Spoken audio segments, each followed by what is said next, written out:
Respected chairpersons and my dear friends,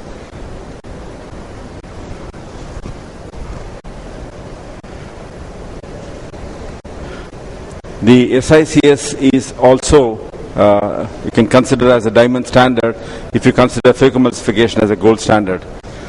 The basic difference is how much it pollutes our nature, Mother Nature. There are some statistics here which show that the SICS pollutes the environment much lesser than the phacoemulsification by various ways. There are a lot of comparative trials that are available between the phacoemulsification and the manual SICS. They are available on the literature. You can go through them. The basic thing is on corneal edema is supposed to be equal or even lesser when compared to phacoemulsification on day 1 and day 5, and 6 months later it's equal. And the time taken is much lesser. The cost per case is much lesser with SICS when compared to other techniques. It suits our developing countries extremely well. The relative indications of phacoemulsification today are probably the trade's compulsion, number 1, patient's request, and the surgeon's fancy. These are the 3 ones. And there are certain advantages which are claimed to be with phacoemulsification: topical possibilities, no bandage, no injection, etc. statements, and astigmatic control, which all of them can be obtained elegantly with SICS. The true advantages of cataract surgery are the following, which you're all aware of. Avoiding endophthalmitis and TARS is a very important thing. Can be done more effectively with SICS than any other thing. Challenging surgeries, endothelial protection, and the target metropia.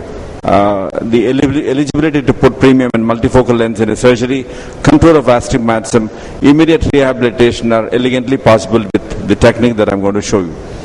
The topical anesthesia involves applying gelatin jelly on the eye. I generally ask the patient to look down and put a lot of jelly there which spills over, and then close the eye. I need for my surgery a small amount of hypotony which I induce by applying a small toy bulb which is of this size. It is a baseball on a keychain. It is available commercially in a shop. You can buy it. Remove this part, cut it off, take it out, and this can be covered by the tissue paper and applied on there. This is exactly fits on the socket, and pressure on 5 to 10 minutes. Mild pressure is a moderate pressure, not very severe pressure like used to do with Pinky. That keeps the pressure down during the surgery. There is a small video.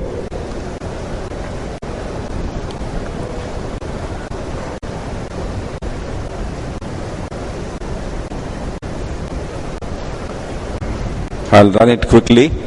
These are the things which you need. A drop of betadine before the surgery. Pupil is dilated. You put a drop of Paracaine on the eye.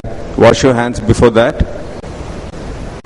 Patient is lying down. The right eye is being operated. The identification sticker is applied.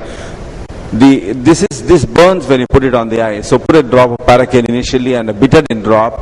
Then apply jelly directly in the upper fornix. It flows on. Ask the patient to keep the eye closed. Place a bulb there and put a cellophane or some kind of tape there. Wait for about 5 to 10 minutes time. And when you apply the tape, see that the eyes are closed, because the eye gets anesthetized. So there is a possibility of corneal epithelial rubbing if the eye is kept open. Eye has to be kept closed and do your general checkup like a BP monitoring and such things. Let us go through a surgical technique of how we can do.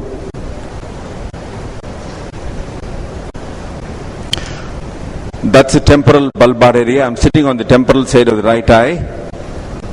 And temporal side bleeds much more than the superior sclera, superior episclera. So the kind of opening that I'm making here, about 0.5 millimeter away from the limbus, doesn't work here. Now what I do is I just disinsert the conjunctiva. I go an extreme attachment of the conjunctiva to this cornea. I disinsert it, and the amount of conjunctival opening is much smaller than the conventional SICS, just about 6 millimeter. I have marked 6 millimeter there from end to end, and I made a groove there, and entering into the sclera, I'll pass the limbus and go on to the cornea. The incision size ultimately is going to be 6 millimeter long and 3 millimeter, actually 3 millimeter long and 6 millimeter wide. So I hold the sclera away from the incision I made to stabilize the eye.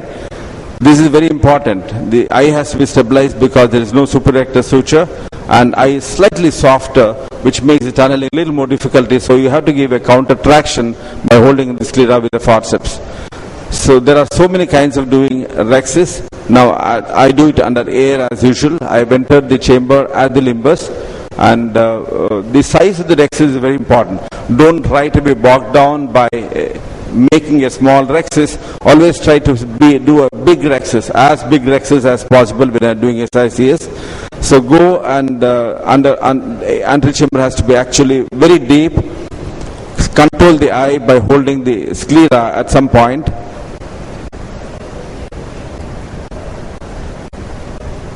You can do a large rhexis if the chamber is deep.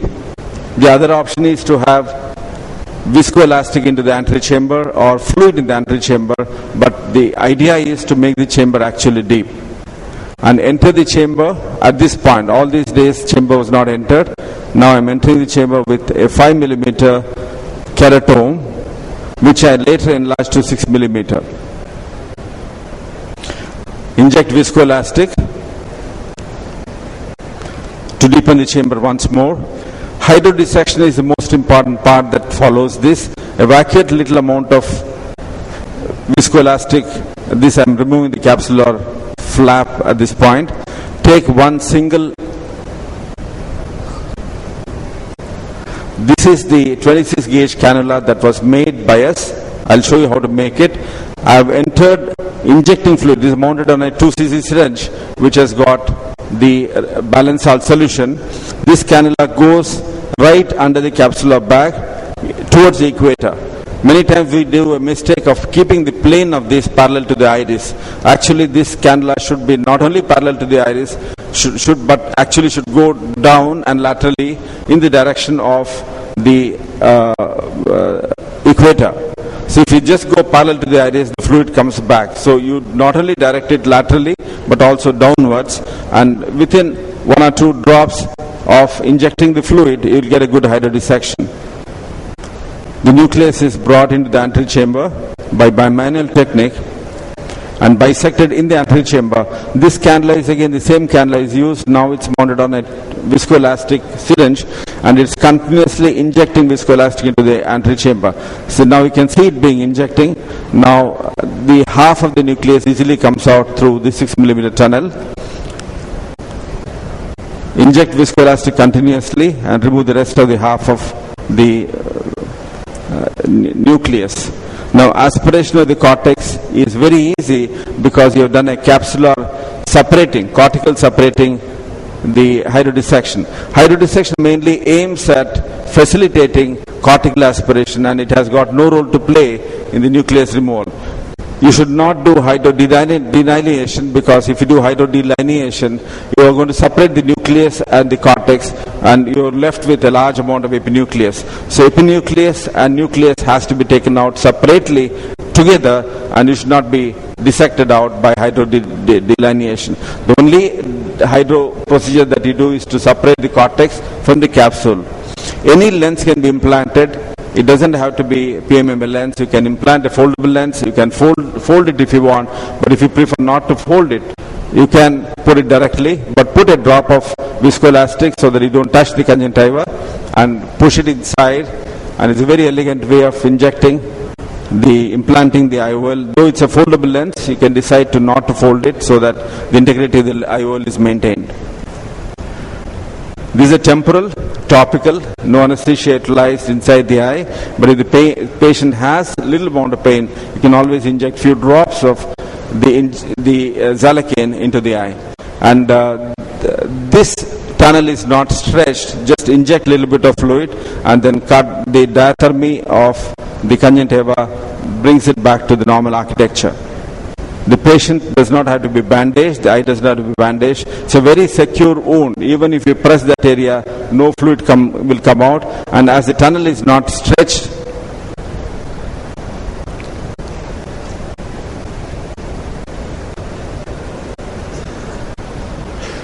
there won't be any leak of fluid from outside to inside. So I use the technique of Simcoe cannula and aspiration the way it's shown here.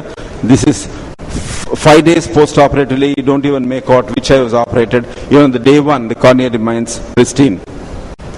There's another technique, but I don't think I have time to explain. HPMC is the best viscoelastic that you can use to provide the endothelium, to protect the endothelium, replenish periodically. Continuous visco injection during the nucleus delivery is the secret of success for endothelial protection. Call it as window visco sandwich, because you're actually injecting visco and sandwiching the nucleus between the two instruments. Bisection of the nucleus will preserve the integrity of the tunnel and remove all the visco at the end. You have to go behind the lens and in front of the lens and flush the endothelium and remove every bit of this thing. This is a pentacam picture of one of the patients who was operated on 13th, and this is pre-operatively, this is on 20th. That's about exactly 6 days after the surgery. You can see the K reading, astigmatism on pentacam. The front surface 0.5 diopters and post-op is 0.3 diopters. The difference is only 0.2 diopters, although we have a 6 millimeter tunnel. And the corneal thickness was 539 in the center before and 566 after surgery, amounts to about 20-25 microns of difference, which is very negligible considering the duration is 5 days post-op. Maximal asepsis is possible with this technique. Standard autoclave can be utilized as against flash. There are no tubes. Instruments on the trolley remain sterile and avoids endophthalmitis task completely. Is ideal for all the surgeries and ideal for special situations, as you see on the chart. The astigmatism is induced is very small, as you can see here, as calculated on the software that are available in the net. This is the post-op astigmatism. There's a post-op difference in the astigmatism, as you can see in this chart, which is very, very negligible. Thank you very much.